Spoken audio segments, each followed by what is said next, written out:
¿Querés orar? Oramos. ¿Orás, José? ¿Sí? Dale. Señor, gracias por este día hermoso, por poder disfrutar un tiempo de estudio, por estar juntos.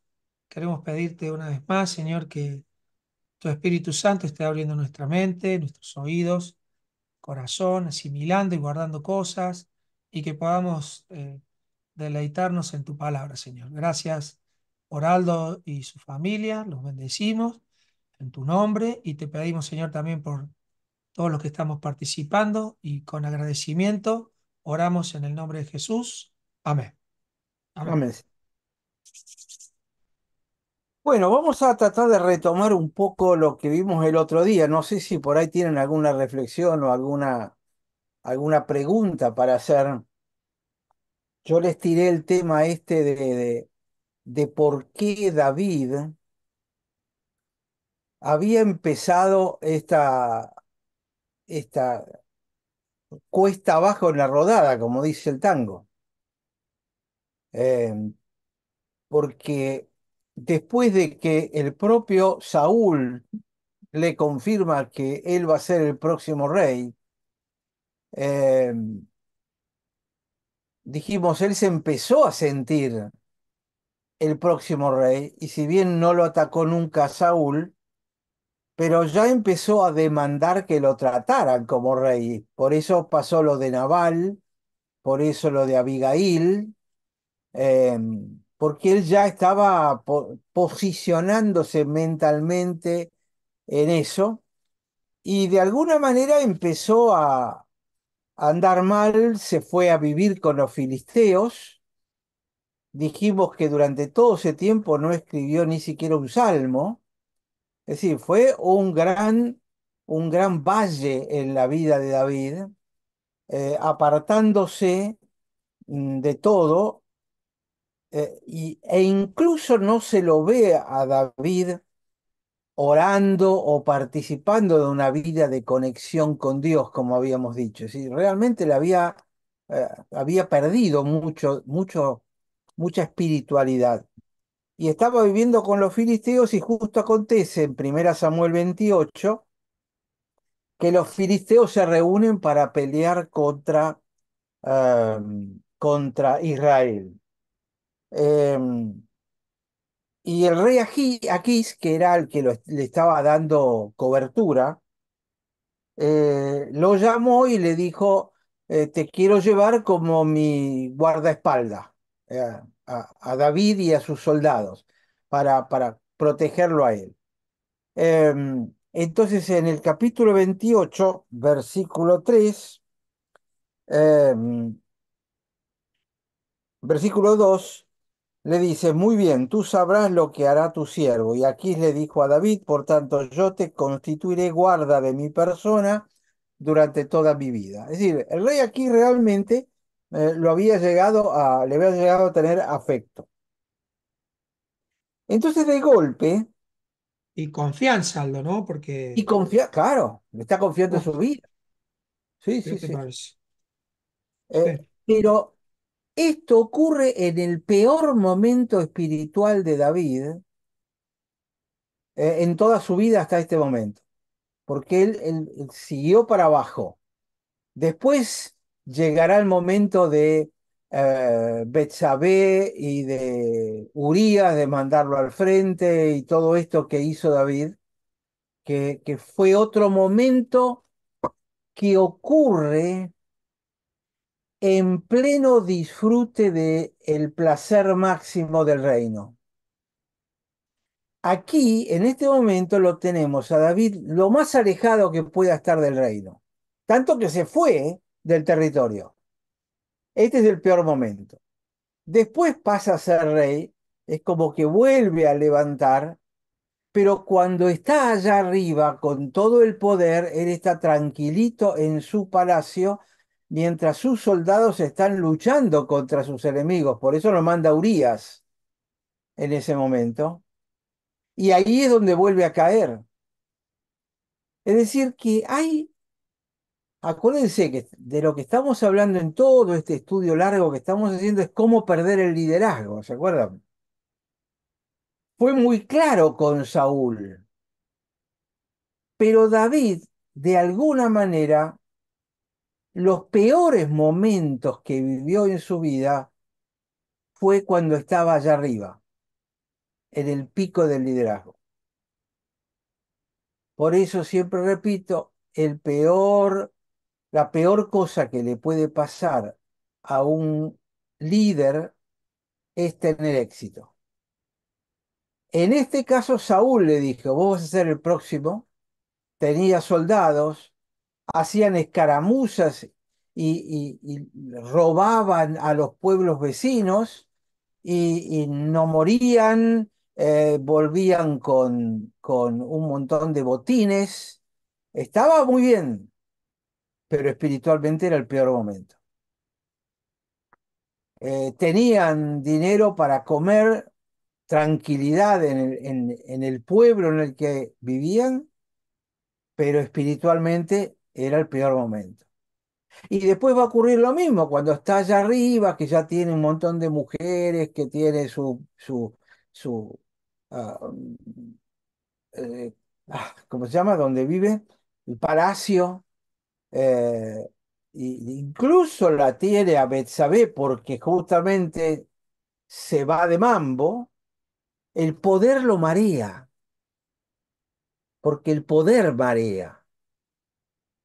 Y esto es algo que ah, cuando estamos cerca del poder, cuando nos toca por ahí tener que vivir cerca del poder, no es difícil observarlo. Y es muy importante poder observarlo afuera porque nosotros vamos a caer en lo mismo sin darnos cuenta, justamente porque el poder marea. Y hay que tener mucha madurez y mucha entereza para quedarse y no permitir que el poder nos lleve puestos. Pero esto le pasa mucho, sobre todo al que no está preparado para que le den poder sobre algo. Hola Sergio, bienvenido. Hola, buenas tardes, Aldo. Estaba escuchando justamente el tema del poder. ¿Se acuerda Exacto, la clase pasada de las 3P que decía el pastor este? exacto. Poder, polleras y plata. Exactamente. Y yo me En- acuerdo que yo haber escuchado que eran 4P, pero la Sí, yo otra, también, pero ¿cuál? no me acuerdo cuál era la otra. No me acuerdo cuál es la cuarta. Sí, sí, sí. Administrar poder es en cualquier ámbito de la vida, empresarial, religioso, aún en un club, en una asociación civil, en lo más noble de la actividad que pudiera ser, la administración del poder es una de las cuestiones más difíciles y más corrompibles que existe. No hay duda. No Sí, sí, importa el sí. ámbito, ¿eh? No importa el ámbito. Es, Por eso está en las manos de uno el no dejarse dominar por el poder. Yo creo que ahí es donde está la sabiduría. Es muy difícil, es difícil mantenerse incluso bien estable, pero cuando uno tiene un poquitito de poder, lo normal es que abuse del poder. Y esto es lo que le estaba pasando a David. yo tengo Entonces, una anécdota, Aldo, que vale la sí, pena. No me acuerdo, espero no haberla contado acá, pero cuando empezamos con la empresa del transporte de caudales, yo de haber tenido para ese entonces unos 26 años, más o menos, teníamos un guardia, un señor militar retirado, que recuerdo tenía 66 años el hombre, excelente guardia, un hombre mayor, excelente persona, jamás faltó, siempre llegó antes, siempre cumplió sus tareas, era una persona educada, maravillosa, tipo que realmente hacía bien su trabajo. Ah, un día eh, percibo de que él alrededor de las 9 de la mañana le entraba de 6 a 2 de la tarde. Él a las 9 de la mañana tenía una media horita donde se dormía.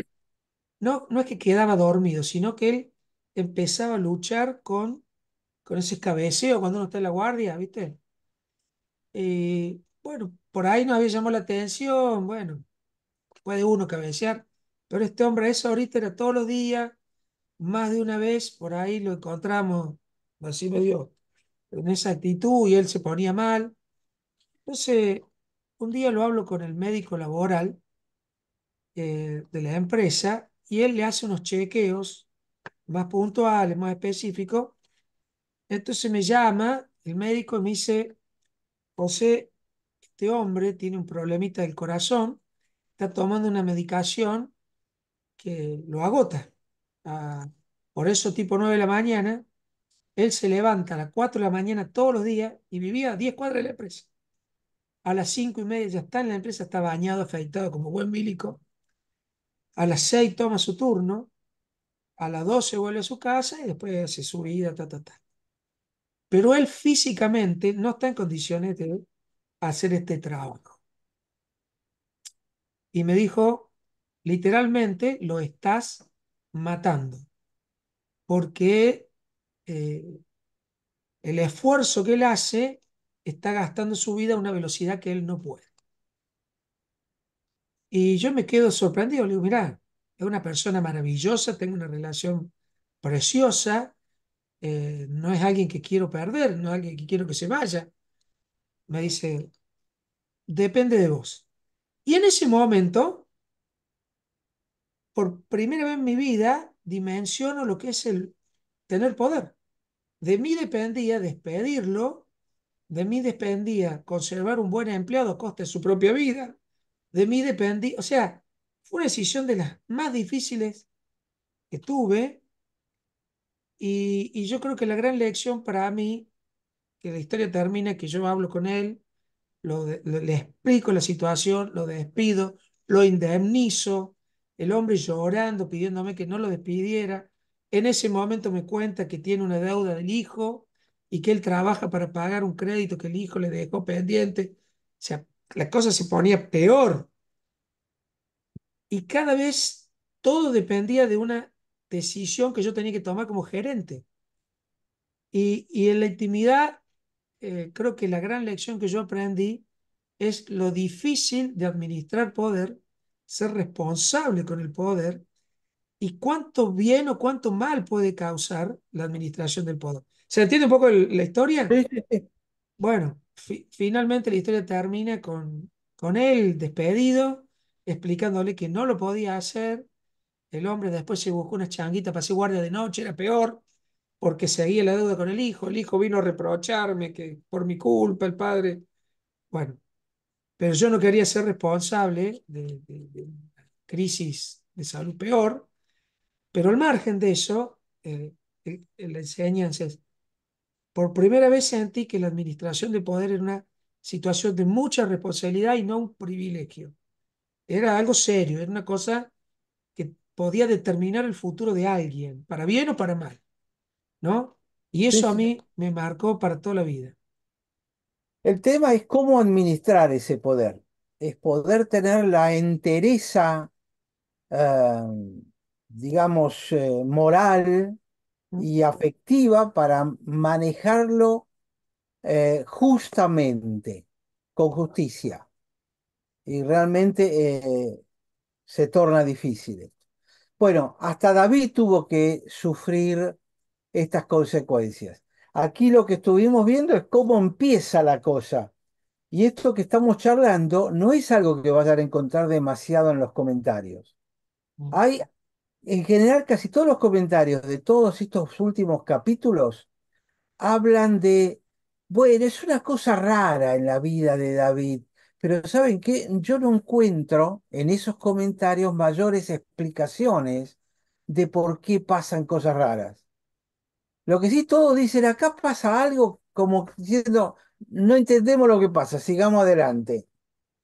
Y yo creo que estos datitos que le fui dando nos explican parte de el proceso por el cual Dios lo hace pasar a David para que se vaya preparando para cuando tenga más poder. Es Ujú. decir, fíjense que tanto Pedro como Santiago escriben dos epístolas donde uno de los temas centrales son las pruebas. Santiago dice, pónganse muy contentos cuando estén atravesando distintas pruebas, porque la prueba de vuestra fe Produce produce paciencia. paciencia. Y después sigue toda la... Pedro dice lo mismo. Dice, bendito sea el Dios y Padre, que nos ha dado lo que nos ha dado, aunque ahora por un poco de tiempo tengáis que pasar por distintas pruebas. Y es más, Pedro dice, tengan que pasar, coma, si es necesario, coma, por distintas pruebas. Es decir, Pedro está reconociendo que a veces es necesario pasar por pruebas. ¿Es Dios quien manda la prueba? Fíjense que Santiago dice, Dios no tienta a nadie ni él puede ser tentado. Porque la palabra tentación tiene que ver con, bueno, podés fracasar. Lo que dice que te pone pruebas. Pero la palabra prueba significa pasar por una dificultad que sé que la vas a poder superar, pero te la estoy poniendo con un propósito. ¿Cuál es? Que crezcas, que avances. Y yo creo que este periodo en la vida de David ocurre como consecuencia de esta actitud,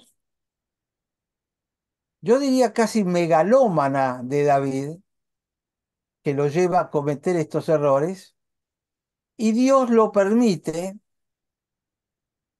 Uno pensaría hasta cierto punto es el que guía a David a que le pasen estas cosas. ¿Por qué? Para que vaya experimentando lo que es el poder y en qué cosas puede terminar. Porque venía teniendo éxito. ¿Por qué, Atacaba, ¿sí? por qué definís? Me gustó lo que dijiste y deshilachémoslo un poquito. Porque vos decís, que Dios lo permite, y hasta ahí me cuadra perfectamente, pero después decís, y lo guía que haga estas cosas, ¿cómo definís ese guía? ¿Como, como parte de la prueba? ¿Como parte de... Yo creo que cada una de nuestras vidas, desde la perspectiva de Dios, tiene un diseño artesanal generado por Dios. Donde Dios no te obliga a hacer cosas, pero Dios va ordenando, permitiendo o no permitiendo las cosas que te van pasando en la vida. No es de casualidad que te pasa lo que te pasa. Vos fuiste ahora a Tierra del Fuego. Bueno, no es por casualidad. No es porque la invitación, porque esto. No, no, no, no, no. ¿Por qué Dios te permitió ir ahí? Y probablemente porque tenía algún objetivo. Y con cada punto de tu vida, yo creo que Dios está atrás, trabajando artesanalmente con cada uno de sus hijos, exponiéndonos a cosas, a situaciones. ¿Para qué? Para que Dios conozca cómo vamos a reaccionar. No, Él ya sabe cómo vamos a reaccionar. Él nos expone a estas cosas para que nosotros sepamos qué clase de fe tenemos. Porque tanto Pedro como Santiago dicen la prueba de vuestra fe. No estoy probándote a ti, persona, estoy probando tu fe. ¿Y qué estás probando de mi fe? ¿Dónde está puesta tu fe? Porque fe tenemos todos, ¿se acuerdan? Esto lo hemos visto algunas veces. Todo el mundo tiene fe. Por eso vas al aeropuerto pensando que de ahí va a salir el avión. Y sí, todos tenemos fe. Pero cuando la Biblia habla de fe, está hablando de fe en Jesucristo.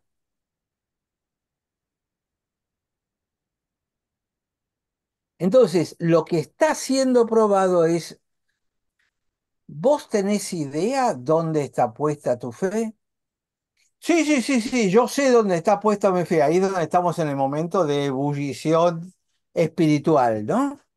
Eh, yo sé dónde está puesta mi fe. Ah, bueno, a ver, te voy a poner esto en tu vida, a ver cómo manejas la cosa, a ver si te das cuenta que aunque me digas que tenés puesta tu fe en Jesucristo, acá probablemente te vas a dar cuenta que no la tenés, pero te lo tengo que mostrar para que crezcas. Y yo creo que ahí es, José, donde Dios va obrando, no como un titiritero, porque no somos una cosa, sino va obrando en su amor a lo largo de mi vida. Creo que eso tiene el origen de que Pedro, por ejemplo, diga que somos peregrinos en este mundo. ¿Por qué? Porque Dios nos va acompañando en el peregrinaje, como iba con sus discípulos. Y si vos mirás a Jesús cómo iba con sus discípulos caminando y a las cosas a las cuales los exponía, eh, el ciego, la mujer con la pérdida de sangre, ahora vamos para allá, ahora vamos para acá, no ocurría por casualidad, sino que te vas a fijar que alrededor de cada una de esas curaciones o milagros había un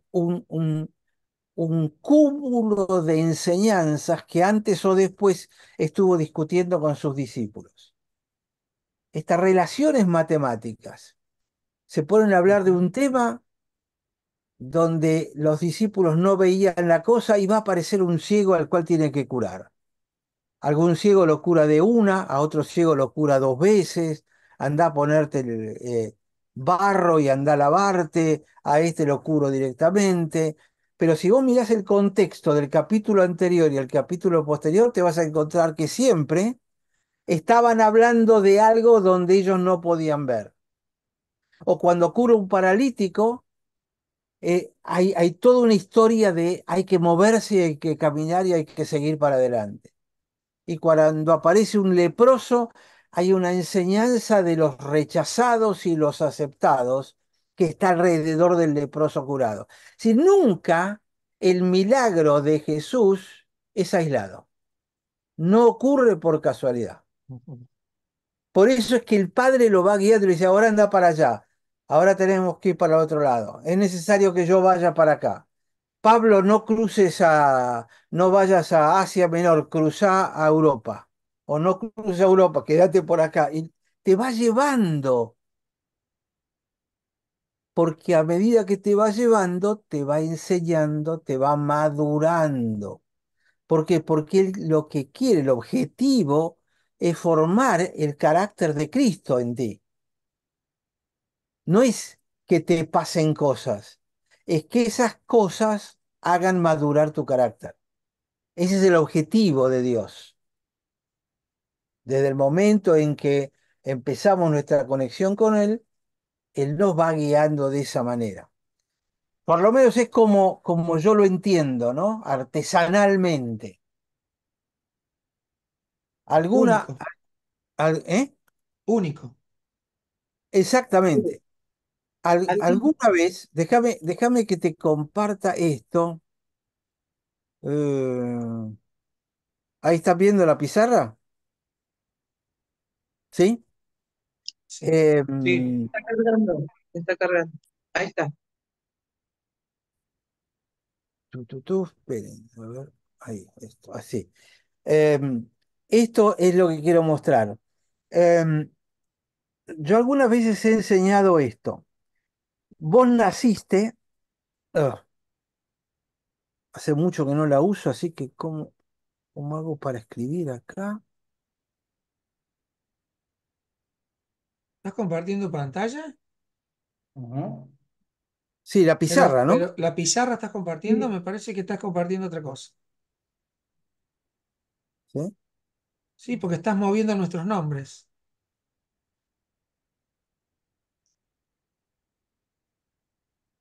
Cerrar la pizarra. Espera, entonces, a ver. Hace tanto que no uso la pizarra. A ver si.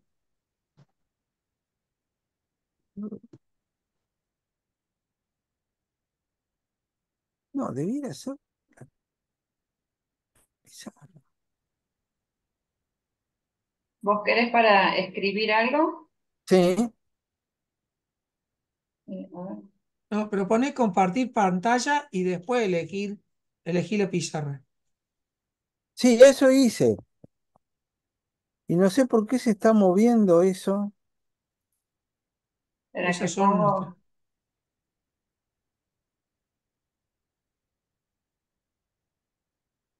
pongo. Ahí dice algo. Ah, el dueño del whiteboard solo permite compartir con usuarios Ah, de la misma organización. capaz que lo tenés que autorizar vos, Analia, entonces. A ver, Autorizalo, Aldo, a compartir pantalla. a ver.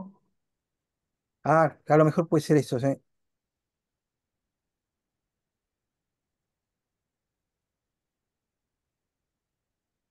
A ver ahí.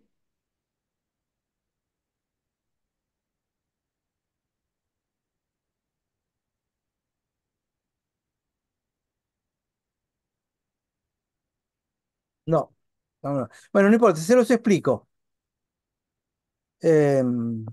No, fue.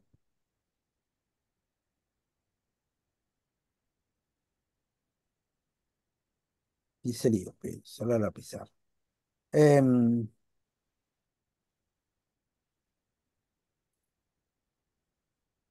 el tema es este.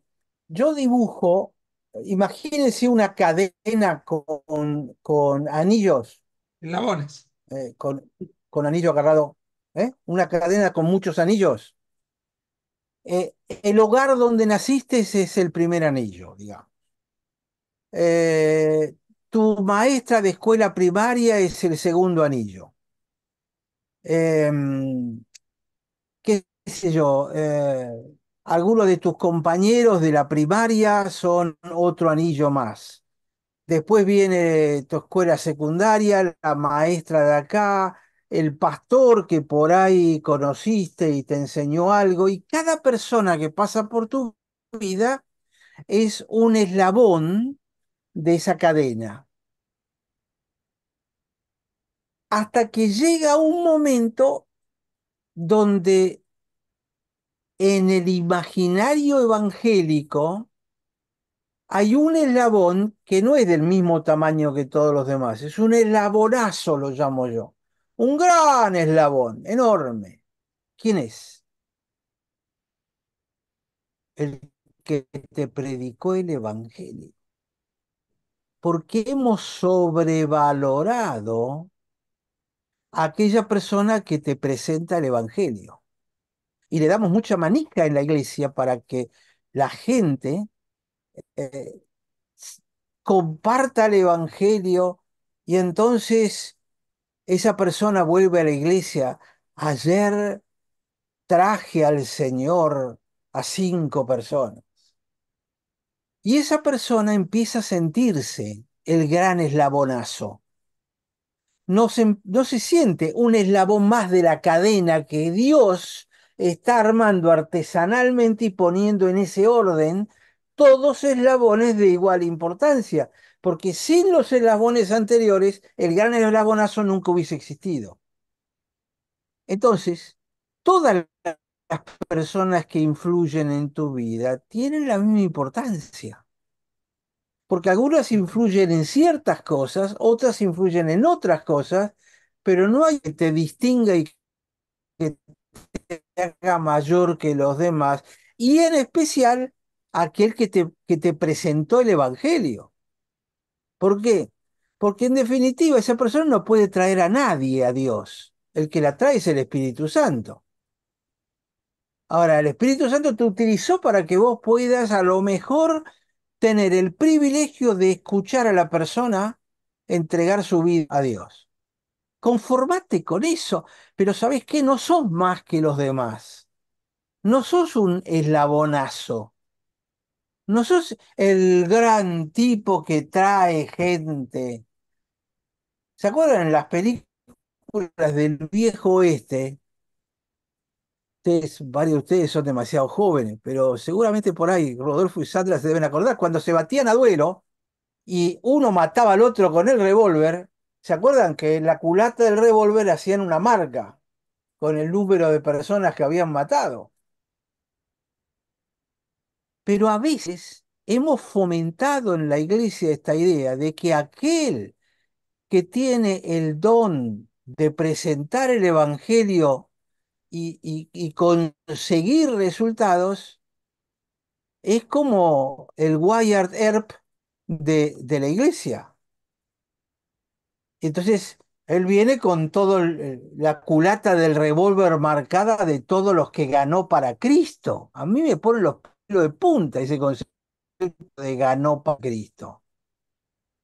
Porque me parece una caradurez total adelante de Dios, decirle yo gané Mm. a este para ti, Señor. Acá tenés mi ofrenda. ¿Qué? ¿Se acuerdan? Cuán grande soy, cuán grande soy. Ese, el himno este. Leo no lo había escuchado nunca, así que se lo canté para él. La versión nueva. Porque Es para la- colmo vos tenés tu vecino, tus padres, gente a tu alrededor que te predicó, te predicó, te predicó. Y después viene uno, páfate y listo. Pero para eso hubo el trabajo anterior. yo me maté durante 15 años predicándole y ahora viene este y en 5 minutos se convierte con él. Y entonces la gente se siente mal. ¿Pero por qué? Porque se arranca de un concepto absolutamente equivocado. Ningún hombre puede arrancar una decisión y provocar un cambio si no es el Espíritu Santo. Lo que tenemos que aprender es que somos eslabones de una cadena artesanalmente diseñada por Dios y que nuestro valor es tan grande como lo de los demás. No es ni más grande ni más pequeño, pero Dios nos puso y nos dio el privilegio de ser ese eslabón en la vida de esa persona y conformarnos con eso, porque en definitiva Dios nos invitó a peregrinar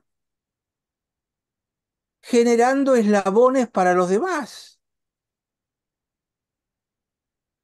Pero justamente esa pelea por el liderazgo hace que haya algunos que yo no soy un simple eslabón, yo no soy como el de al lado. Y la iglesia a veces fomenta este tipo de pensamiento. No sé, José, si contesté un poquitito esto, Sí, pero sí. creo que es Dios artesanalmente que va poniendo estos links, estos eslabones, en ese orden que es lo que necesitamos. Ok, muy bueno. Entonces, me parece que es importante porque esta es una visión de conjunto de cómo Dios se relaciona conmigo y cómo va guiando mi vida, ¿no? Entiendo. Em, bueno, entonces, David estaba en uno de sus puntos más bajos, y ustedes saben al final, en el capítulo 29, ahora vamos a volver al 28, pero en el capítulo 29, los filisteos, si bien el rey Aquís quería que David fuera con ellos, los filisteos no querían saber nada. No, no, no, este es judío, este se va a volver en contra, no lo lleves. Tanto que Aquís al final lo manda de vuelta y dice, bueno, quédate tranquilo, no venga, nosotros vamos por nuestra cuenta. Y Dios previene que David pelee en contra de su gente. Y uno dice, mira lo que le pasó, no lo dejaron ir. Y yo creo que es parte del diseño de Dios, porque no hubiese sido bueno que el futuro rey pelee contra su propia gente y las mate. Ah, Pero eso lo vamos a ver después. Ahora viene el capítulo 28. Es como que se corta la escena y se mueve toda la escena a el rey Saúl, que se está aproximando al final de su vida. Al rey Saúl le habían sacado el Espíritu Santo. Él tenía, dice, un espíritu malo de parte de Dios que lo atormentaba. El tipo venía de mal en peor, estaba muy psicótico, estaba muy loco, estaba con un cuadro maníaco depresivo evidente y muy profundo. Y Samuel había estado persiguiendo a David casi como si fuera un TOC, un trastorno obsesivo compulsivo. Le hablaban de David y salía corriendo a ver si lo podía matar. Y David era protegido por Dios y Dios les permitía escaparse siempre por un lado o por el otro. Pero entonces resulta que a esta altura del partido habíamos visto que Samuel, que había sido la guía espiritual de Saúl y la guía de alguna manera Claro. espiritual de David en menor grado, porque David no tuvo tanta interacción con Samuel. El que tuvo mucha interacción con Samuel fue Saúl, ¿no? Entonces Samuel se había muerto. Saúl no tenía a quién ir, no tenía a quién reclamar. La comunicación con Dios estaba cortada, porque Dios le había retirado su espíritu. No le mandaba profetas, no le mandaba nada. Dios dijo, basta, con este se acabó toda la cosa. Entonces, dice el versículo 3, 28:3. Ya Samuel había muerto y todo Israel lo había lamentado y lo habían sepultado en Ramá, que era la ciudad donde vivía Shmuel. Y Saúl había arrojado de la tierra a los encantadores y adivinos. Em,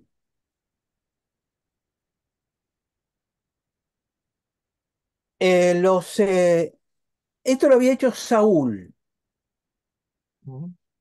que aplicó los principios, no me acuerdo si yo se los había comentado, creo que se los había dado, ¿no? Levítico 19:31. Los hablamos rápidamente. Sí, que dice, no os volváis a los encantadores ni adivinos, no los consultéis contaminándoos con ellos, yo Jehová vuestro Dios. 19:20 dice, la persona que atendiera encantadores o adivinos para prostituirse tras de ellos, yo pondré mi rostro contra tal persona y la cortaré de entre su pueblo. 27 dice, y el hombre y la mujer que evocar espíritu de muertos, entregar a la adivinación, a de morir, serán apedreados, su sangre será sobre ellos. Y después Deuteronomio 18, de 9 al 14, es un largo pasaje donde dice que ninguno de tus hijos practique adivinación, agorero, sortilegio, hechicero, encantador, adivino, mago, quien consulta a los muertos, porque es abominación a Jehová. Si incluso ustedes leen muchos de los versículos que quedan alrededor de estos versículos que les di, se van a encontrar con que el tema no son solamente estos versículos. Estos son unos ejemplos nada más, pero Dios es muy duro, muy denso con este tema. Eh, Porque de alguna manera es meterse en el mundo espiritual. Un mundo espiritual que sin la guía del Espíritu Santo es muy peligroso adentrarse en él. Cosa que está ocurriendo hoy muchas veces, ¿no? Se quieren meter en el mundo espiritual y hay muchos que no salen bien de este enfrentamiento. Entonces, evidentemente Samuel le había enseñado a Saúl este tipo de cosas que Dios había dispuesto. Hoy en día ustedes tienen las formas más modernas, ¿no? Como el tarot, la palma de mano, los horóscopos, las tablas Ouija, todo este tipo de cosas que se utilizan hoy en día, donde Dios fue desde el principio muy duro. Entonces, Saúl había arrojado de la tierra a los encantadores y adivinos. Versículo 4. Se juntaron pues los filisteos y vinieron y acamparon en Sunem, y Saúl, junto a todo Israel, acamparon en Gilboa, en el monte Gilboa. Y cuando Aldo, Saúl, sí, perdóname una pregunta porque estoy tratando de, en el mundo presente, hoy la hechicería y la adivinación casi es una opción. está asimilado como, ¿no? O sea, hoy no van a salir a matar brujas como en la Inquisición. O sea, hoy es parte de, vos, sobre todo en el norte, agarrá un diario y en los clasificados tenés todo el tipo de servicios que se ofrecen abiertamente. En aquella época, más allá de la expulsión de Saúl, en el reino de en el resto de los reinos, ¿tenés alguna imagen histórica o una apreciación de si esto estaba también tan difundido? ¿Era amplio o siempre era algo oculto, algo más escondido? No, no, era muy abierto. Era muy abierto. Los filisteos adoraban a los Baales, que eran más de uno, Astarot, y lo hacían abiertamente con sus generalmente eran sacerdotisas. Mm, Este es un tema que habitualmente no se menciona, pero una de las razones por las cuales, digamos, la Biblia es tan machista, en el sentido de que los 12 discípulos eran hombres, y era un poco lógico, si bien había algunas mujeres que viajaban con los discípulos, caminando y contribuían económicamente al grupo, ¿se imaginan cómo podría haber sido visto que Jesús viajara con 10 discípulos y 2 discípulas? Hasta sí, hoy en día yo diría que sería medio sí, violento o quedaría a pensar. ¿Por qué? Porque en general, tanto los griegos como los romanos, como los fenicios y fundamentalmente los babilonios y toda la cultura babilónica, lo que tenían eran sacerdotisas, y los muchas de egipcios, las cuales, ¿eh? y los Mujer- egipcios. los egipcios, muchas de las cuales practicaban la prostitución sagrada, que era parte de consultar a los dioses. Lo hacían mientras tenían relaciones.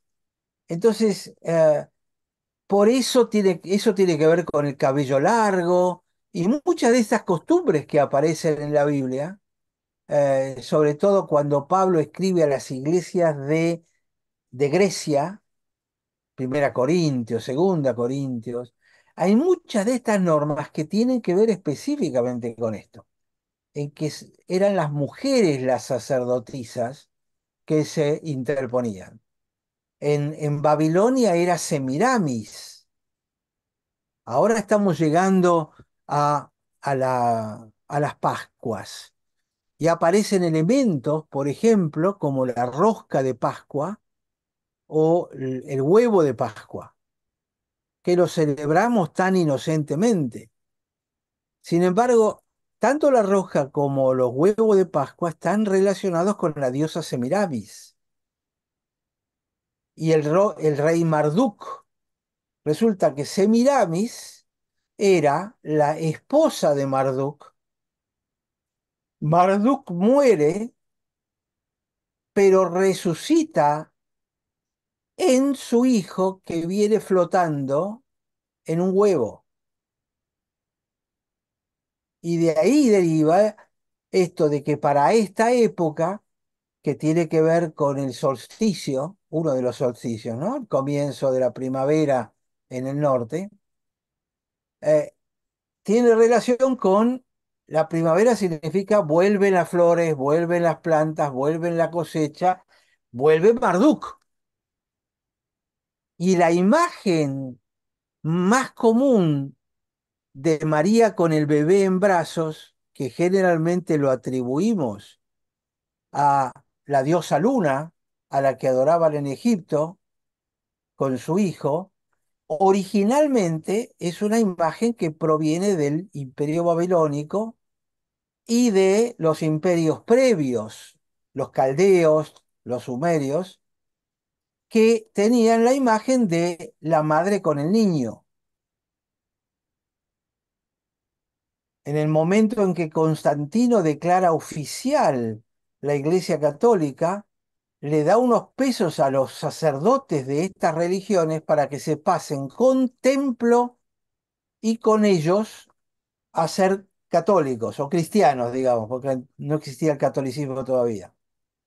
y tenían que venir con todo eso. Entonces lo que empezaron a hacer es las imágenes que ellos tenían paganas, las empiezan a cristianizar, la madre con el hijo y todo eso, como para introducirlas y que queden metidas adentro y hasta el día de hoy las seguimos teniendo.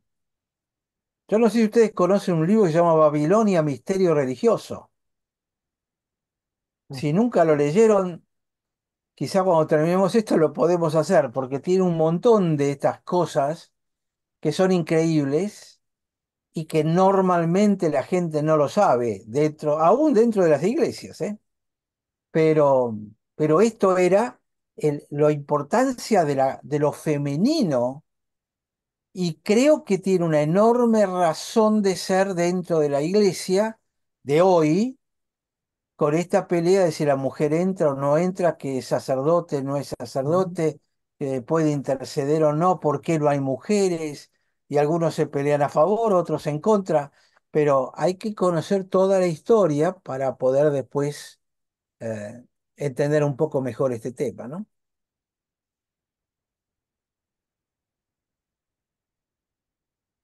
Pero bueno, seguimos. Versículo 5 dice, cuando vio Saúl el campamento de los filisteos, tuvo miedo y se turbó su corazón en gran manera. ¿Se acuerdan que el pueblo pidió un rey porque tenía miedo? Y Saúl ya no es la primera vez que dice la Biblia expresamente tenía miedo. Y el pueblo tenía miedo. ¿Por qué? Porque realmente era un pueblo que estaba muy alejado de Dios. Entonces, el miedo es una evidencia del estar alejados de Dios. Versículo 6 dice, y consultó Saúl a Jehová. ¡Wow! No lo había hecho, no tenía contacto con él, no tenía relación. Dice, pero Jehová no le respondió, ni a través de los sueños, ni por Urim, ni por profetas.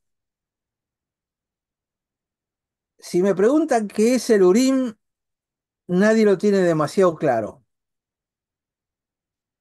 Aparentemente, el Urim era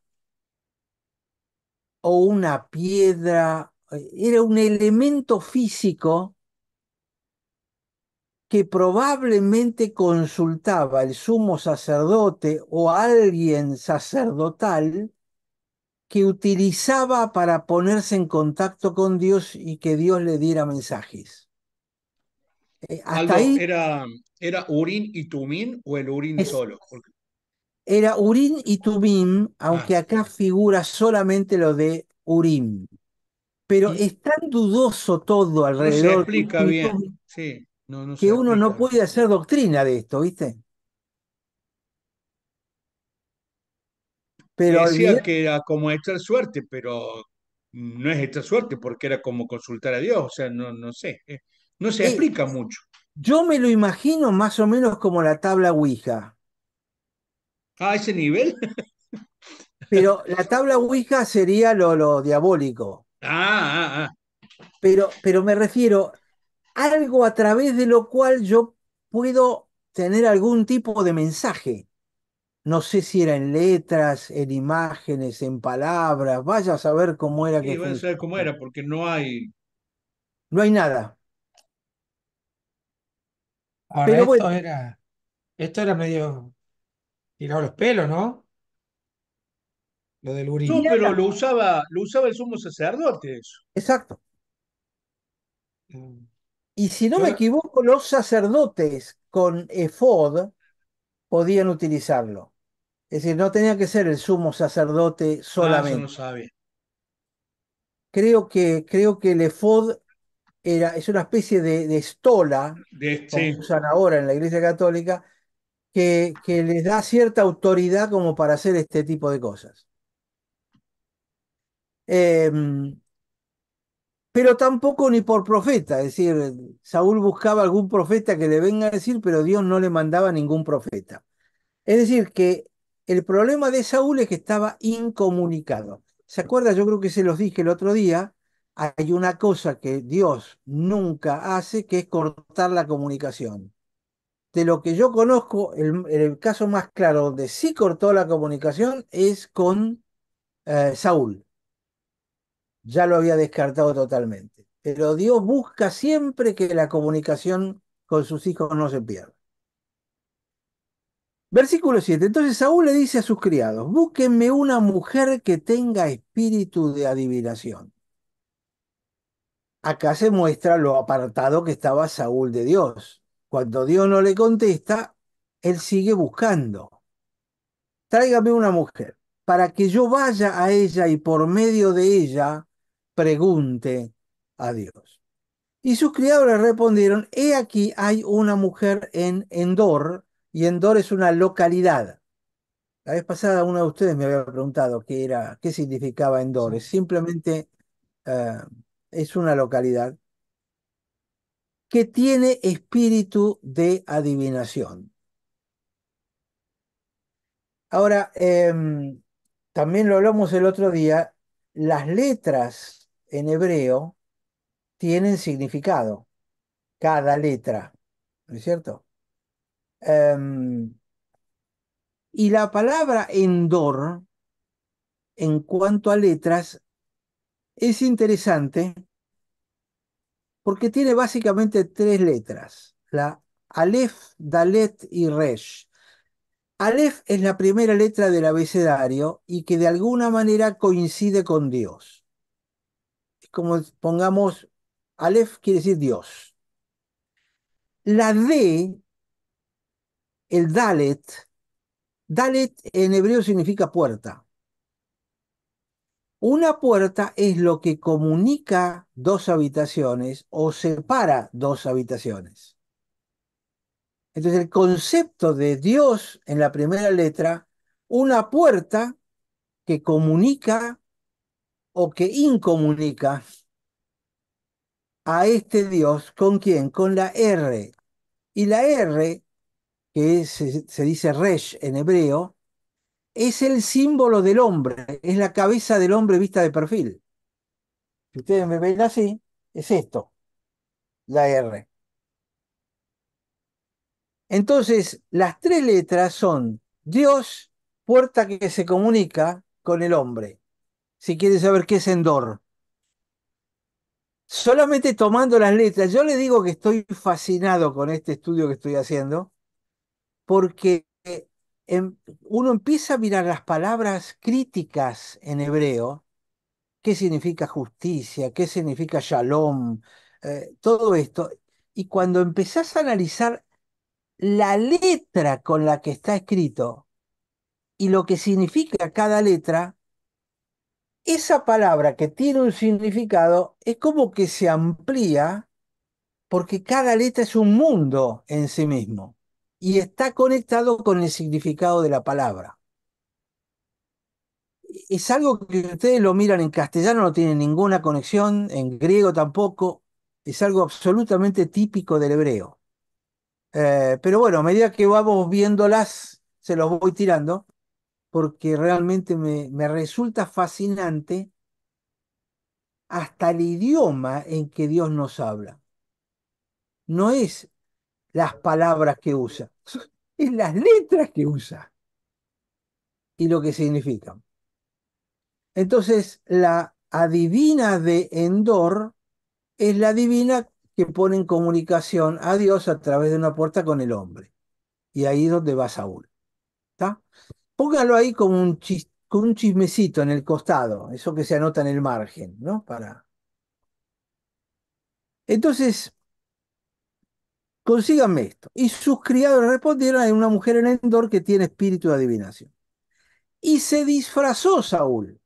Claro, porque estaba prohibido. Si la mujer llegaba a darse cuenta que este era el que había prohibido y las había echado del territorio y ella estaba ahí, era boleta.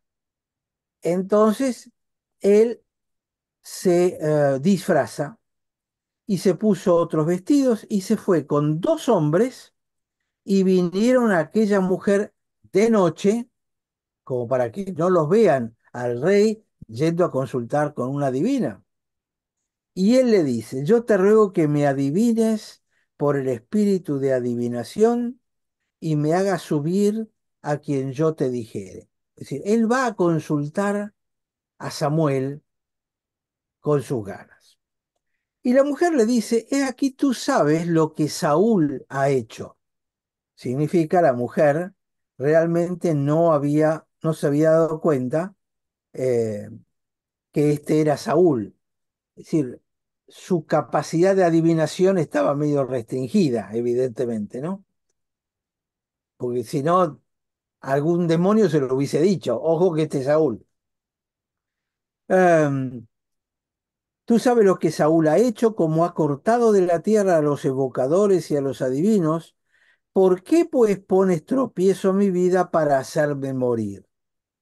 Entonces Saúl le juró por Jehová. Te dirán, bueno, te juro por Dios que no te va a pasar nada. Uno es usar el nombre de Dios en vano, pero ustedes saben lo que para el judío significa utilizar el nombre de Dios. Entonces le jura por Jehová diciendo, vive Jehová, que ningún mal te vendrá por eso. Esta expresión, vive Jehová, realmente es bastante, yo diría, violenta casi. En el original dice, y le juró a ella Saúl por Jehová, diciendo, vive Dios, em, no vendrá sobre ti un castigo por la palabra que me vas a dar. Es interesante, por la palabra es dabar, ¿se acuerdan? Lo hemos estudiado más de una vez. Eh, no te vendrá ningún castigo por la palabra que me vas a dar. Entonces la mujer le dice, ¿a quién te haré venir? Y él le dice, hazme venir a Shmuel, hazme venir a Samuel, hacelo venir para mí, literalmente. Y viendo la mujer a Samuel, clamó en voz alta. Es decir, algo tenía esta adivina, y uno acá se empieza a preguntar, ¿habrá sido Samuel? Ahora, cuando uno lee el resto del capítulo, daría la impresión de que fue Samuel. Pero esto abre la mente a que entonces los espíritus de los muertos de alguna manera siguen existiendo. Son de las pocas evidencias bíblicas que podrían estar en línea. ¿O será un demonio disfrazado que se hace pasar? Pero la mujer reconoce a Samuel, seguramente lo conocía, y clamó en voz alta. La expresión literalmente, cuando vio la mujer a Samuel, eh, gritó por ayuda con una voz muy alta, muy grande, con una voz muy grande, Gadol, y entonces habló la mujer a Saúl diciéndole, ¿por qué me engañaste que tú eres Saúl? ¿Cómo supo que era Saúl?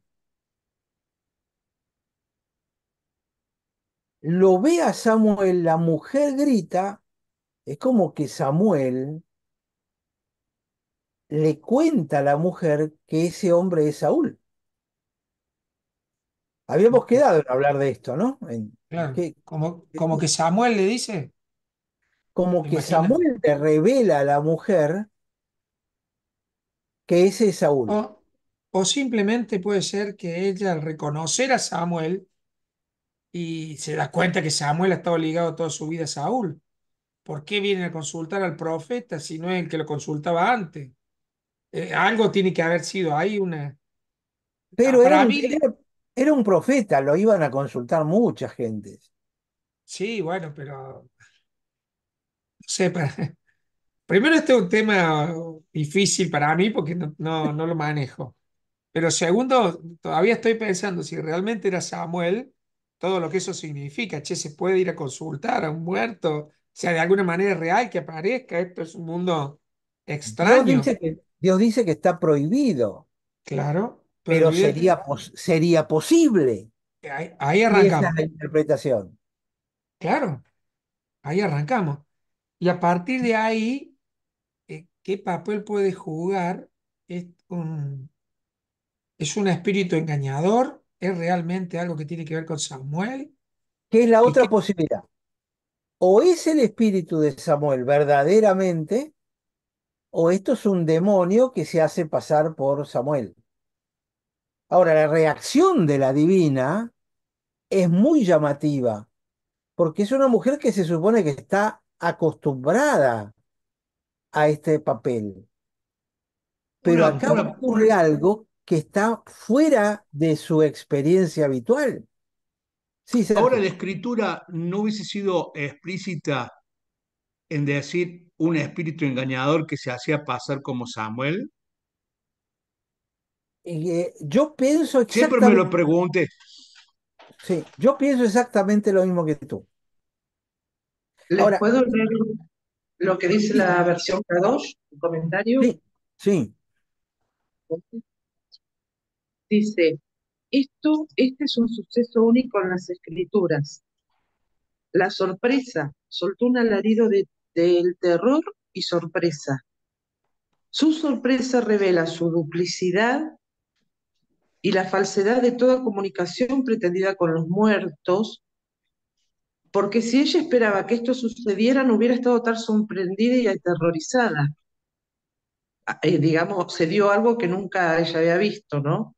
Esta circunstancia prueba que esto fue una real visión de Samuel, no una imitación demoníaca permitido por Yahweh.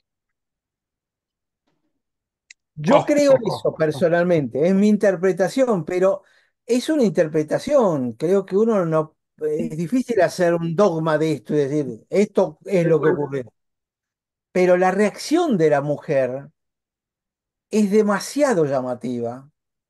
Y déjenme leer un poquitito más antes de seguir discutiendo esto. Eh, eh, Clamó y dice, ¿por qué me has engañado? Porque tú eres Saúl. Y el rey entonces le dice, no temas, ¿qué has visto? Y la mujer le respondió a Saúl, he visto dioses que suben de la tierra. Ahora, este es un versículo interesante. No tengas miedo, ¿qué viste? Y la mujer le dice,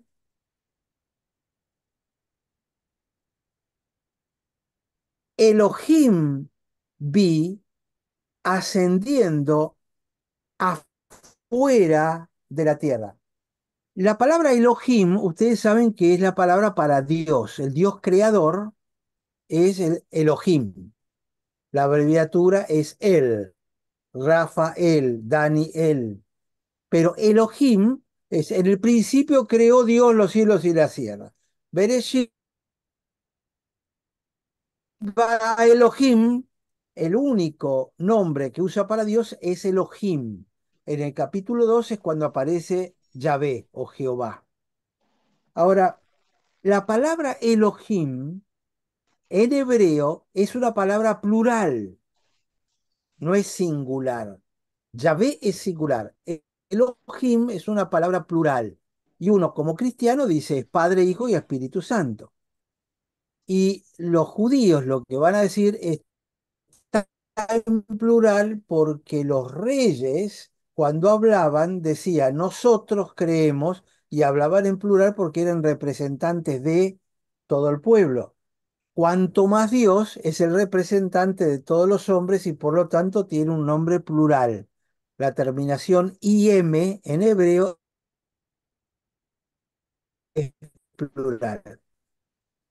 Pero la palabra Elohim, espíritus o incluso los demonios, cuando nombra, en hebreo son Elohim. Cuando dice que el hombre, a ver, ayúdame, Analía, que el hombre es un Elohim, somos dioses. Hay un salmo que dice somos dioses.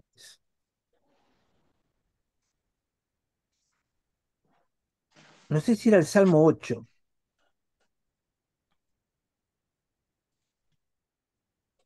Salmos que dice que los hombres somos dioses y la palabra que utiliza es Elohim, porque Elohim no es privativo solo del nombre de Dios, aunque por supuesto, digamos, se pondría con mayúscula para que lo entendamos. En el hebreo no hay mayúscula.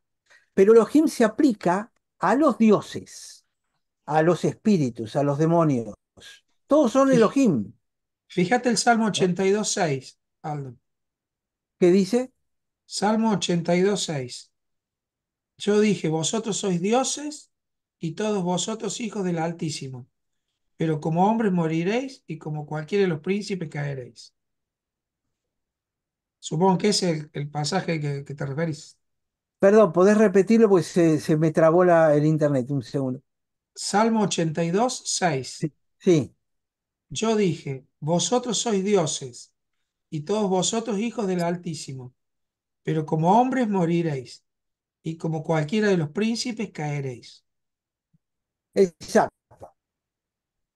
La palabra ahí, dioses, es Elohim. Ujú.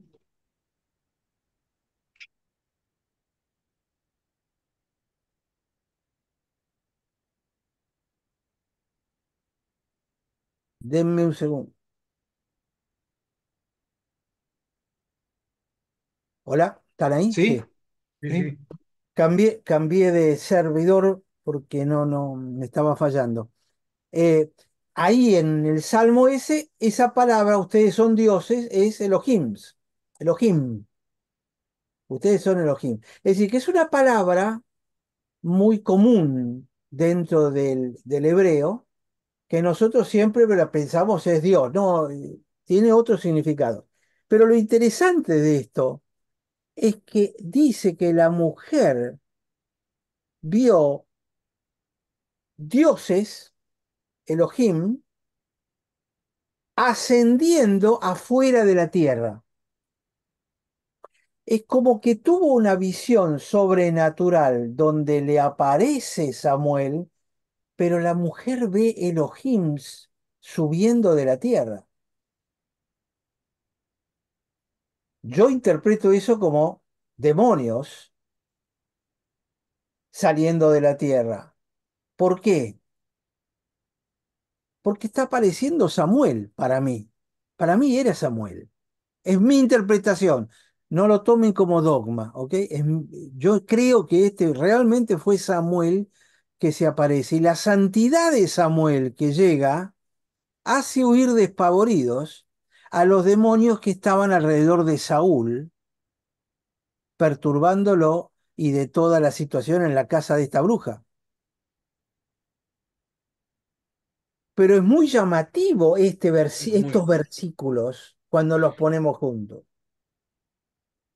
Y entonces, Aldo, disculpa, si bien nosotros tenemos prohibido hacer esto, ¿no?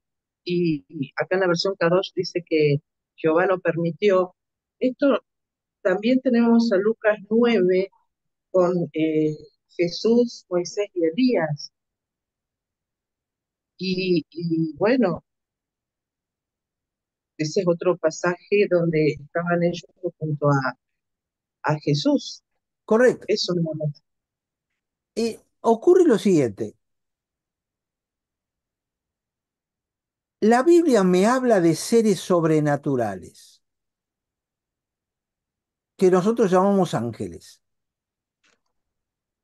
Entonces, o creemos en un mundo natural solamente, donde estamos los hombres, Y Dios, que es un ser sobrenatural, no hay ningún ángel, no existen, los liberales piensan así, o creemos que existe un mundo sobrenatural y en ese mundo sobrenatural, si existe Dios, si existe Cristo, y si realmente hay ángeles, hay toda una organización de ángeles que están sirviendo al Señor y ángeles que se oponen al Señor. Es decir, son dos concepciones, o creo en el mundo sobrenatural o no creo en él. La teología liberal no cree en el mundo sobrenatural. No cree en ángeles, ni demonios, ni... Entonces la pregunta es, ¿cómo hacen para creer en Cristo? Y en gran medida no creen en Cristo porque lo único que creen es lo que tocan, ven alrededor y por eso se dedican a hacer trabajo social como evangelismo en muchas de estas iglesias liberales. Ahora, el mundo evangélico en general sí cree que existe un mundo sobrenatural del cual nos habla la Biblia. Ahora, si yo creo en Cristo y creo que Cristo resucitó, yo tengo que creer en el mundo sobrenatural, no tengo otro remedio desde la lógica. Estoy hablando desde la lógica humana. ¿Tá? Por supuesto, hay denominaciones que enfatizan enormemente este mundo sobrenatural y yo creo que están más pendientes de lo que pasa en el mundo sobrenatural de lo que pasa en este mundo. Es cierto, es un extremo. Entonces yo creo que tratando de ser coherente y racional, metidos en esto, creyendo en un mundo natural, lo que está ocurriendo acá es que la mujer hace venir, lo llama a Samuel, Samuel empieza a venir, los demonios empiezan a escaparse porque no pueden estar en la presencia de semejante santo. Y dice, la mujer responde, a Samuel, he visto dioses que suben de la tierra, he visto espíritus que suben de la tierra. Y él le dice, ¿cuál es su forma? Y ella respondió, un hombre anciano viene cubierto de un manto. El manto es el manto real, es un manto de autoridad. Es esta imagen del Samuel que está viniendo. ¿Se acuerdan? Del tercer cielo está viniendo al primer cielo. Creo que Fabi por ahí y Leo seguro no lo escucharon esto, así que lo repito brevemente. En la Biblia, el concepto hebreo es que hay tres cielos. El primer cielo, lo que llaman el primer cielo, es donde están las nubes, es el cielo celeste, todo lo que hay de las nubes para abajo, que sería donde vivimos. Este es el primer cielo donde están ocurriendo estos acontecimientos con Saúl y con la divina. Después hay un segundo cielo. El segundo cielo para los hebreos abarca todo el universo, todas las galaxias, todas las estrellas, y en ese segundo cielo es donde habitan los ángeles, tanto los de Dios como los que no son de Dios. Y el otro concepto es el cielo de los cielos, que es lo que se llama también en el tercer cielo. El tercer cielo no está en el mundo material de tiempo y espacio, del cual estuvimos hablando en el primer y segundo cielo, sino que está más allá. Es otra dimensión, es la dimensión de Dios que no tiene tiempo, porque es eterno, y no tiene espacio, no hay acá y allá, es algo, es otra dimensión. Eso es lo que se llama tercer cielo. Cuando Jesús dice, Padre nuestro que estás en los cielos, está hablando, Padre nuestro que estás en el tercer cielo. Nada nuevo hay bajo el sol. ¿Qué es eso? Primer cielo. Segundo cielo es donde están todos los ángeles. Entonces, ¿qué está pasando acá? Samuel,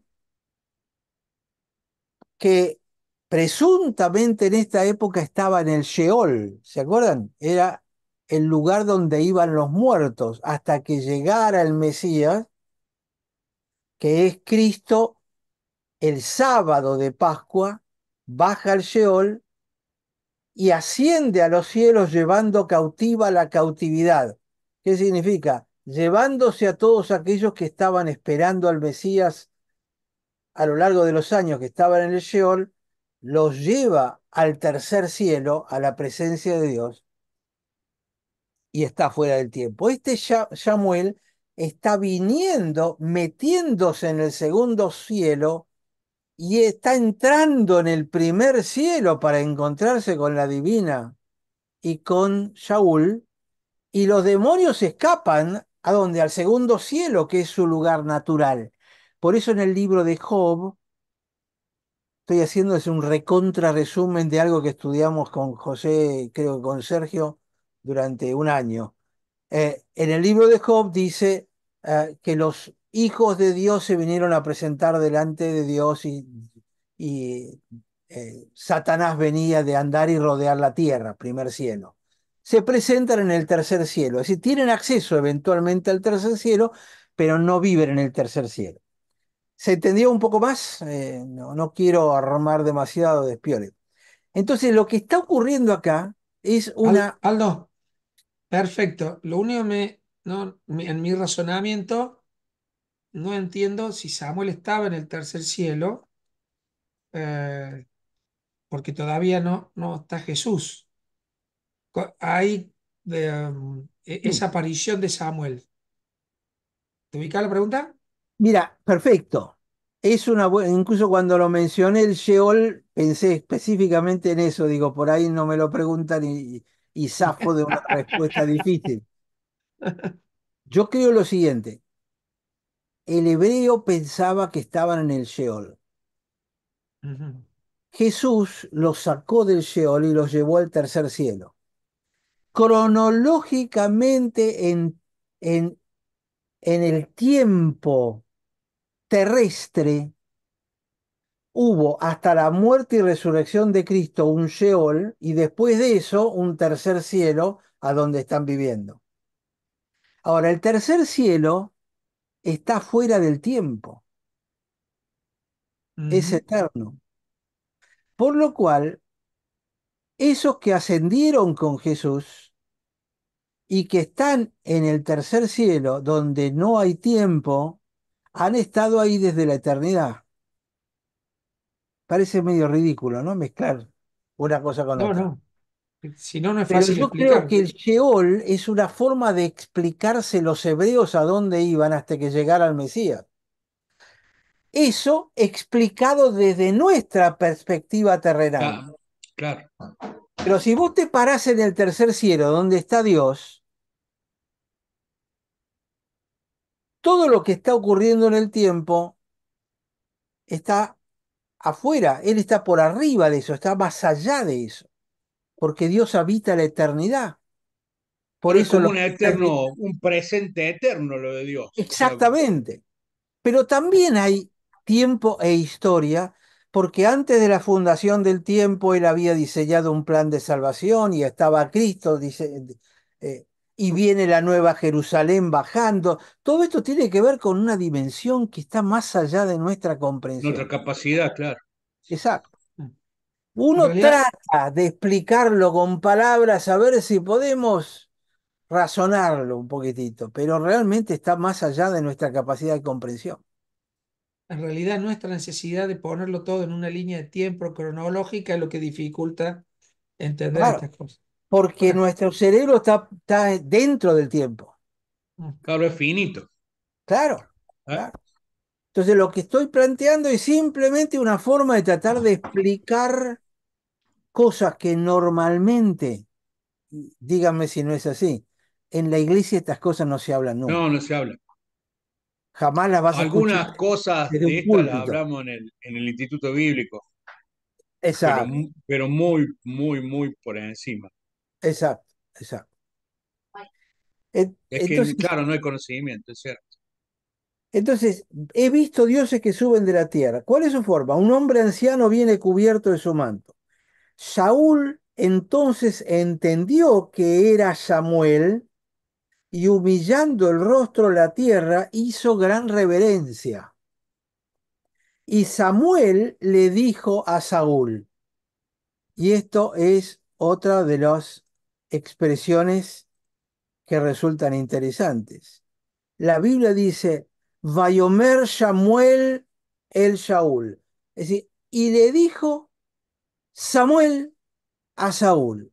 Es decir, la Biblia es como que nos dice, no deliren muchachos, es Samuel el que está hablando.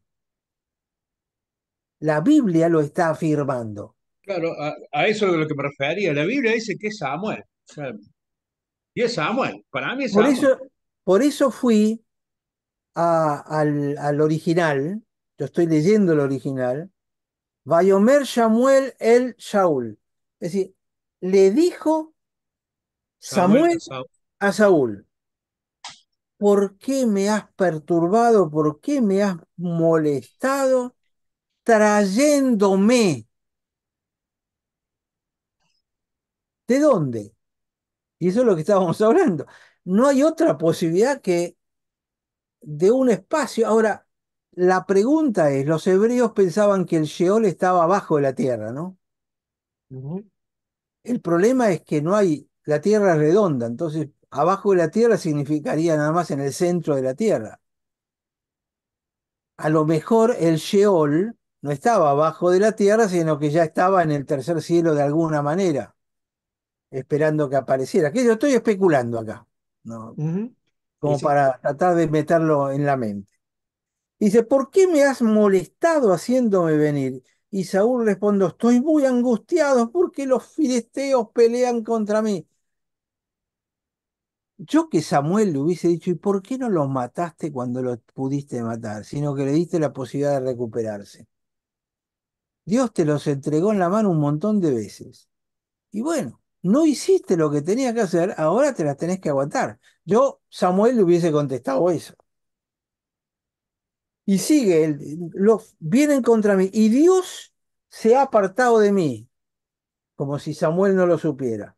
Y no me responde más, ni por medio de profetas, ni por sueños, y por esto te he llamado, para que me declares lo que tengo que hacer. Saúl estaba totalmente perdido. Entonces Samuel le dice, ¿y para qué me preguntas a mí si Jehová se ha apartado de ti y es tu enemigo? Yo agregaría, ¿qué? ¿Te crees que le voy a ir a preguntar? Si él no te quiere contestar, yo no voy a ir a preguntarle para después pasártelo a vos. No me va a contestar a mí tampoco, porque sos su enemigo. Entonces, molestarme a mí por esto es no entender y no aceptar que Dios te ha descartado y que Dios te considera su enemigo. 17. Jehová te ha hecho como dijo por medio de mí, pues Jehová ha quitado el reino de tu mano y se lo ha dado a tu compañero David. Más clarito, echale agua. Es decir, le confirmó a Saúl que estaba listo y que realmente lo que él sospechaba que David lo iba a heredar era cierto y que Jonatán no iba a ser su heredero. Samuel le está confirmando un montón de cosas al decirle esto. Y continúa, dice, como tú no obedeciste a la voz de Jehová, ni cumpliste el ardor de su ira contra Amalec, por eso Jehová te ha hecho esto hoy. Y Jehová entregará a Israel también contigo en manos de los filisteos, y mañana, este es el chiste de la buena noticia y la mala noticia, ¿no? Y mañana estarás conmigo tú y tus hijos. Y Jehová entregará también al ejército de Israel en mano de los filisteos. Conocen el chiste eso, ¿no? De la buena y la mala noticia. La buena noticia es esta, pero mañana vas a estar acá, le dice a la esposa. Eh, Acá hay un detalle más que les tiro como para armar más rollo todavía en la cabeza. Mañana estarás conmigo. ¿A dónde? en cuál cielo? ¿En cuál Es, Seol? eso es. Ah, le está Porque diciendo, mañana no, mañana acá no va a estar en otro lugar. O sea, el No, no, no, no, concepto no, no. Es fuerte eso, porque puede ser Claro que fuerte. es una declaración de Samuel diciendo, ha sido desechado, ya no soy rey, se lo dieron a David, mañana van a ser entregados, pero estarás conmigo. Ahora, pregunto, si está con él, puede ser un símbolo de que más allá que ha sido desechado en la tierra, no ha dejado de ser pueblo de Dios. Es una posibilidad. La otra es que en aquel entonces ellos creían en el seno de Abraham. Exactamente, ahí va. Bueno, Entonces, lo que Porque lo pasa, llama enemigo. Porque anteriormente le dice, sos enemigo de Dios. claro, Él- muy bueno, ahora, fuerte. eso pero abre el, otra posibilidad. pero el Si, seno de Abraham era una representación del cielo, Claro. eh, o de era el, alguna She- manera. o era el Sheol, No, que es supongo que un lugar, no. que es un lugar diferente del cielo, del tercer cielo. Claro, pero Y si tampoco es el un, Seol, me parece que no. si es un lugar diferente del cielo, entonces Samuel no bajó del tercer cielo, porque de ahí no se baja, sino que solamente bajó de la estación previa, que es el seno de Abraham. Bueno, Yo me inclino más por eso. No sé, Y algún católico dirá del purgatorio, claro, pero te iba no, a no, decir no. eso. yo les meto la duda nomás, después la respuesta es una de esas preguntas que uno tiene para cuando llegue allá, ¿no? Mm. Pero les doy la gama de posibilidades que hay frente a todo esto.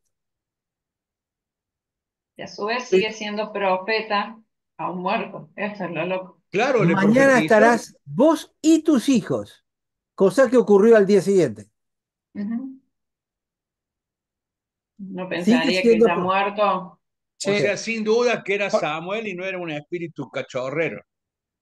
por- por qué no terminamos acá la clase? Chocarrero. ¿Por qué no terminamos acá la clase que ya me está dando miedo? Es de día, que todavía es de día. No, y aparte, Ahora, qué maravilloso ver el tema de la advertencia de Dios de no jugar con estas cosas, de Mm. prohibirlo porque realmente existe. Eh, Sin duda que volvió Samuel, no era otro, no, no era Samuel. yo creo La- que no lo, hay mucho lugar a otra interpretación, salvo que quieras borrar este capítulo de, de la Claro. Biblia.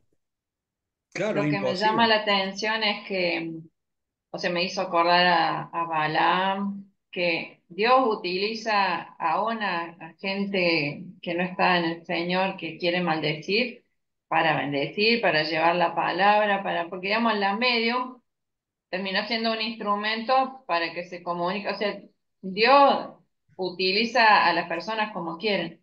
Y sí me entró duda por qué pidió por una mujer medium y no por un hombre, o porque ya habían exterminado todos los hombres, no sé por qué No, no, mujer. no, Oh, porque es en que no general había lo que hombre medio. eran profetisas, no Claro, no profetas. había hombre medio. Fuera de Israel eran mujeres las que Sí. Ujú, adivinaban, las que intermediaban entre el hombre y los seres espirituales. está bien. Y yo creo que es un argumento muy sólido para aplicarlo en cualquier análisis moderno de, de los roles. Bueno, en Apocalipsis menciona a Jezabel por algo. Veo que en Apocalipsis dice, tú tengo en cuenta de ti que fuiste en busca de Jezabel y Hay una sí, razón psicológica que tiene que ver con todo esto. ahí me Los, mato. los hombres y las mujeres somos diferentes. Aunque No, ahora bueno, sí. quieren hacer todo un revoltijo y somos todos iguales, no somos todos iguales. Yo Los me hombres son autopercibo, con el autopercibimiento. no, el tema es, la mujer es mucho más sensible espiritualmente que el hombre. Totalmente de acuerdo. La sensibilidad de la mujer para el mundo espiritual no tiene nada que ver con la sensibilidad del hombre. El hombre es más de este mundo material, acá, de la cosa efectiva, esto, lo Lo otro. tangible, sí. Exacto. Pero si vamos a hablar de las cosas espirituales, e incluso de las afectivas y sentimentales y emocionales, la mujer siente mucho más. Entonces, por eso es que en general son sacerdotisas. En la macumba, en casi todas estas cosas, son muchas de ellas mujeres, porque tienen más sensibilidad que el hombre. Ahora, El Aldo, el hombre si es me más permite, racional, quizá, es capaz de pensar mucho más, pero la mujer tiene como un gran radar para captar cualquier cosa espiritual. Pero ese es el problema también. Por eso Satanás atacó a Eva y no a Adán. Porque al tener un gran radar captás lo bueno y lo malo con la misma facilidad. Pero necesitas que de alguna manera se filtre eso que se ha captado. Y ese es el rol que tenía Adán, que era ser cabeza. Y la cabeza significa tener cerebro. ¿Para qué? Tenés que ayudar a discernir. La función del hombre es discernir. La mujer, la función de la mujer espiritualmente es captar. Por eso son ayuda idónea uno del otro. Y no somos idénticos. Un Aldo, tema quizá para expander en otro momento.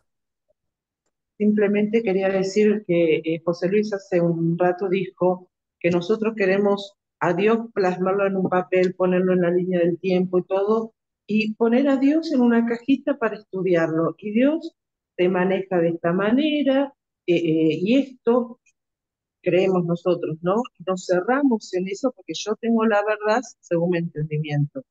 Entonces, cuán sensible vos decís ahí, estar y en sintonía con el Señor para poder detectar estas cosas, ¿no? Que es el Señor el que está eh, hablando y nos está direccionando hacia otro lado, pero que rompe nuestras estructuras, pero Dios es Dios y hace como quiere, como dijo Annalyn, utiliza a quien quiere. Entonces, ¿cuánta humildad tenemos que tener en caminar de cierta manera? Porque me acuerdo de cuando los apóstoles fueron, porque estaban predicando, los iban a meter presos, los querían castigar, uno de los fariseos dijo, ojo, no vaya a ser que estemos peleando contra el mismo Dios. Si es de Dios, esto va a perdurar, ¿no? Exacto. Esto, de alguna manera, este capítulo quita la actitud de desidia sobre todos estos temas. Esto es una descarga eléctrica en el cerebro que te patea y te obliga a decir, ¿cómo es todo esto? ¿Por qué estás tan tranquilo con tu doctrina repetida? Porque habitualmente eso es lo que hacemos, en la iglesia repetimos doctrina. Estas cosas no se ven nunca. ¿Por qué? Porque no forman parte de la doctrina que repetimos, porque esa es la cajita, como decía Sandra, que le hemos construido a Dios. Acá está, dentro de esta cajita yo lo puedo manejar bien y me puedo manejar, pero no somos capaces de enfrentar este tipo, ya hemos visto más de esto, ¿no? Pero no enfrentamos este tipo de cosas nunca. Esto forma parte de otro mundo que, como decía Sergio, se ve a veces en los seminarios, si hay tiempo, y se discuten en los seminarios si hay un poco de tiempo. Pero bueno, me parece que tenemos como para pensar un poquito y terminarlo la próxima.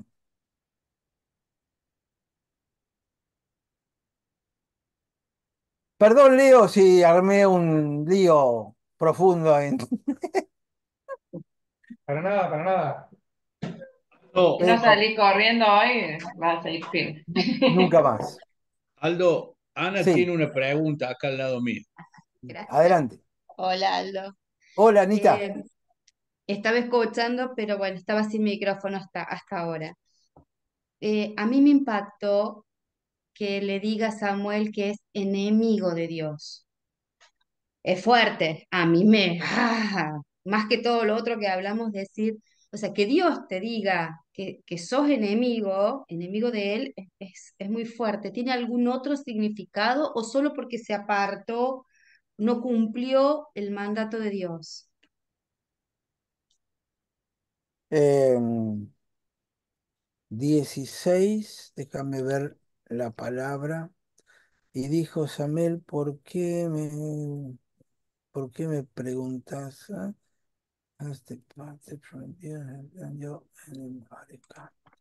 La palabra es literalmente enemigo o adversario,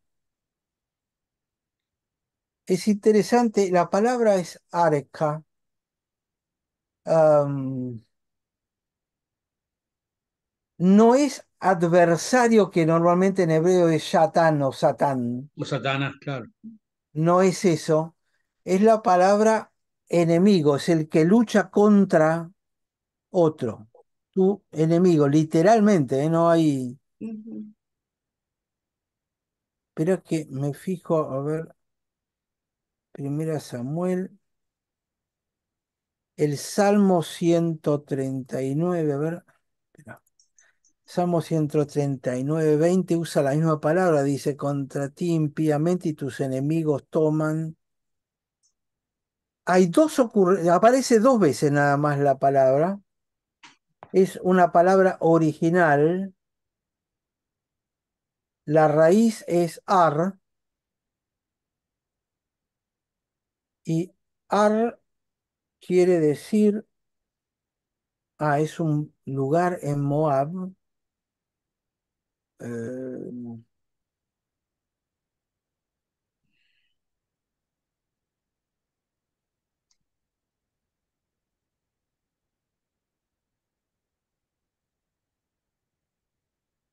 no es un nombre propio nada más.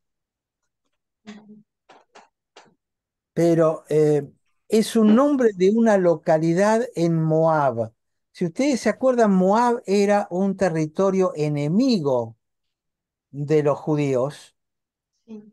Entonces la palabra enemigo, que se traduce sos el enemigo, es algo así como decir sos un habitante de Moab, sos un moabita, uno de los que se opuso a Dios y no lo dejó pasar. Ujú. Estoy tratando de entender lo que significa literalmente. Solamente dos veces aparece en la Biblia esta palabra, enemigo. Así que Y no, es muy fuerte, Anita. y no tiene nada que ver con cuando Jesús dice que amemos a nuestros enemigos. ¿Es otra palabra? Y Eso lo sea que pasa es que adversario. eso el Nuevo Sí, Testamento está en griego. ¿Cómo hago claro, para eso Griego, buscar? claro. es griego, sí. Bueno, Bueno, Y Pero esto, En Éxodo 23 22 que habla de enemigo de tus enemigos, dice ser enemigo de tus enemigos. Ahí se usa otra palabra, a ver, Éxodo, ¿cuánto? 23 22. 23, 23, 22. Ahí está, viene. Pero si en realidad obedeces su voz y haces todo lo que yo hablo, yo seré un enemigo a tus enemigos. Nada que ver la palabra. Enemigo,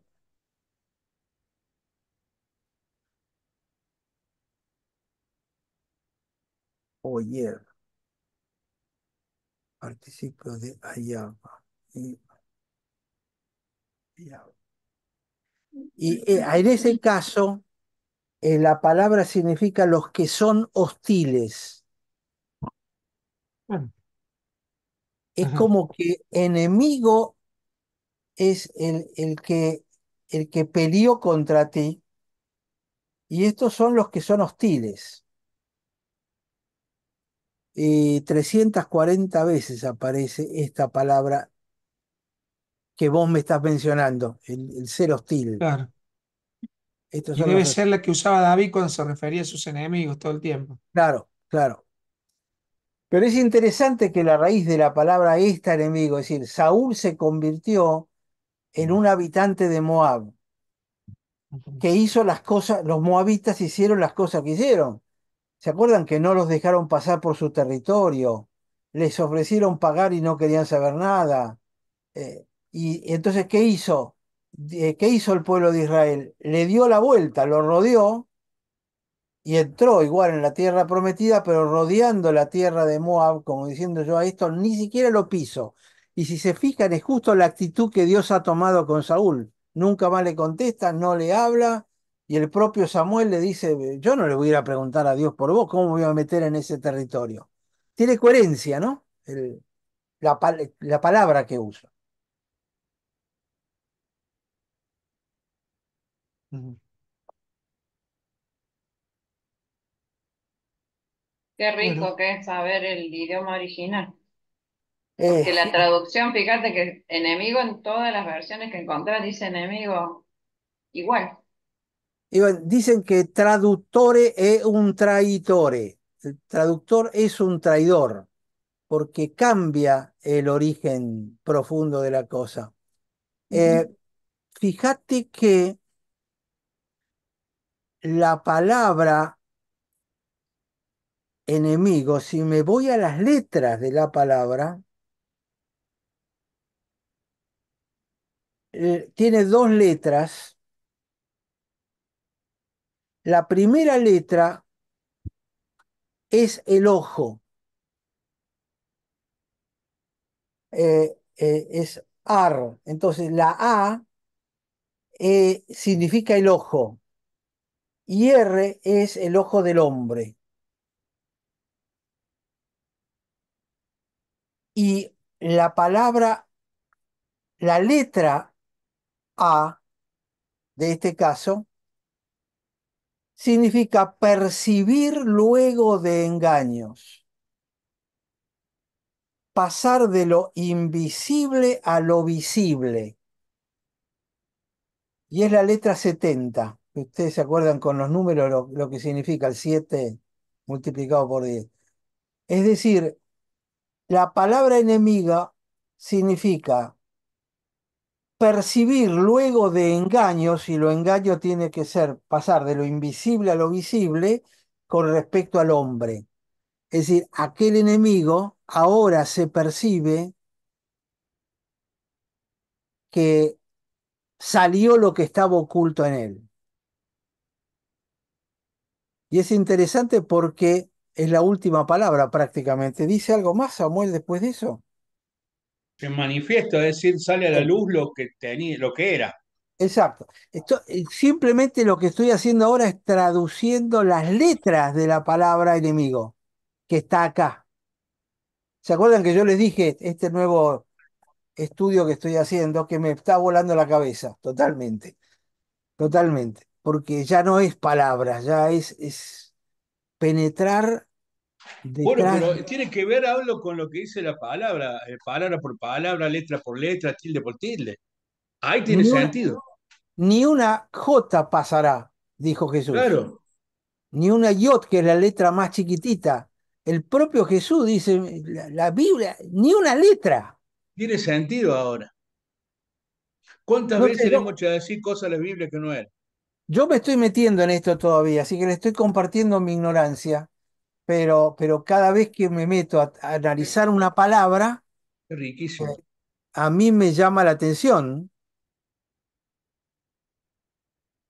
lo que va pasando. ¿podríamos la semana que viene que nos resumas un poquito de nuevo esto de enemigo? Así ya nos queda el concepto específico este, Sí, que sí, lo sí, analices. yo creo que ¿Ah? en este caso el concepto de enemistad con Dios Mm.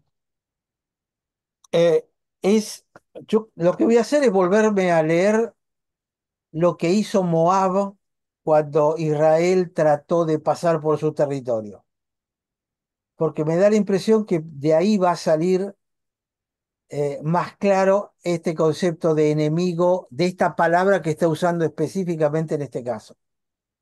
Bárbaro. ¿Mm? Y también nos va a hacer pensar hacia el concepto del Nuevo Testamento. Estaría bueno pensarlo un poco. Sí, donde ahora estamos bajo la gracia y bajo el Espíritu, donde las cosas cambian, pero aunque cambien por la gracia, estamos aprendiendo cuál es el trasfondo del mundo donde se genera la palabra de Dios, Ujú. que es este, ¿no? Sí. Bueno, tenemos para Disculpame, reflexionar. Sí, sí, Sandra, chiquito, vos dijiste, estamos bajo la gracia donde las cosas cambian, ¿no? exacto. Pero Dios no cambia y es ahí de verlo, poder relacionar eso, ¿no? ¿Qué es lo que quiere con nosotros? Porque porque él no cambia. Claro, claro, pero Saúl lo que nos está mostrando es un modelo de conducta que le hizo perder no solamente el liderazgo, sino que lo convirtió en enemigo de Dios. Y al estar estudiando a David, del cual Jesús se enorgullece, ojo, porque él se llamaba el hijo de David. Claro. Entonces uno empieza a estudiar la vida de David y te das cuenta que no era tan santo como uno de alguna manera puede presumir. Uno hablaba de Urías y de Betsabé, pero se dan cuenta que hay un montón de cosas más. A pesar de eso, el Espíritu Santo es capaz de transformarnos y poder estar en Jesús. Entonces, David era lo que éramos nosotros antes de que el Espíritu nos convirtiera en una nueva criatura.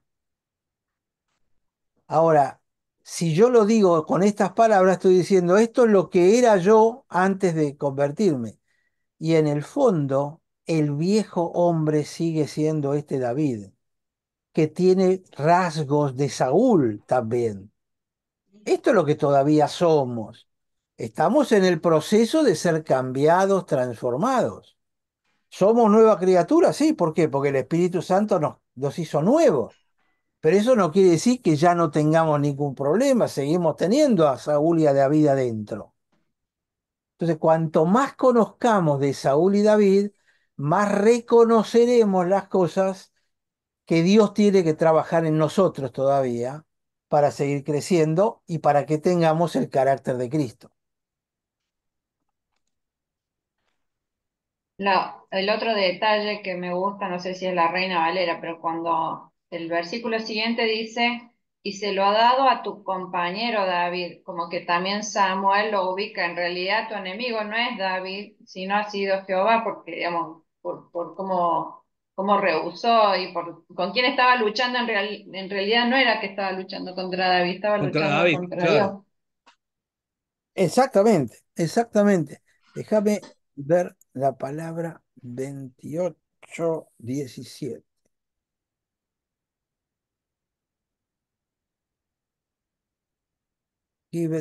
A tu vecino, eso de compañero, que está bien, a tu amigo, a tu compañero, A tu a, prójimo, dice. a tu prójimo, Y me a gusta tu más la vecino, palabra prójimo que compañero. Debe haber sido peronista el traductor. exacto, a tu vecino, a tu vecino. Eh, Que me impacta esto, como vos decías, cómo el Señor está atrás de todo y va entretejiendo cosas y puso, permitió cosas, permitió y fue llevando, ¿no? Atrás en la vida de David, la vida de Saúl quedó plasmado, pero también para principalmente para nosotros. Flor de exacto, enseñanza todo esto. exacto, exacto. Bueno, se nos fue más tiempo del habitual, pero prendió el tema, ¿no? Ujú. Muy Sí. interesante, muy interesante. Sí, sí, sí. Yo voy a consultar con la Escuela Científica Basilio esta noche, a ver Yo qué. iba a consultar también Voy a con Harry consultar. Potter. Eso. Jueguen ustedes, jueguen Los No, nomás, chicos, no, no, pero jueguen, ¿alguien jueguen, leyó jueguen. Harry Potter? No, no. Conoce muy bien, conoce muy bien el mundo espiritual escritora, te digo. ¿Eh? exactamente. Lo conoce muy, muy bien. Harry Y lo Potter es ocultismo puro, como lo juro. fue Antoine de Saint-Exupéry, el Principito. Antoine de Saint-Exupéry era un ocultista. Ah, no me digas, no lo sabía. Ah, ¿no lo sabías? No, de lo de Superino. Sí, sí, sí, era un ocultista él, que pertenecía a una escuela de ocultismo, y por eso es que el Principito es un maestro de otros mundos, De otro mundo, es claro, y que puede que es, visitar otras galaxias y todas. es una expresión típica del ocultismo, que es los grandes maestros del universo. Cuando vos tenés una duda, a mí me pasó en Brasil con un tipo que me sonaba, se, utilizaba un lenguaje religioso muy evangelicón, pero había algo en mi interior que me decía, acá hay algo raro. Entonces un tipo con muchísimo dinero tiene una casa de como de 2, 3 manzanas con un lago adentro, una lancha fuera de borda dentro del lago de la casa en San Pablo. Y lo conocí en una estación de servicio, simplemente nos invitó y nos pusimos a charlar.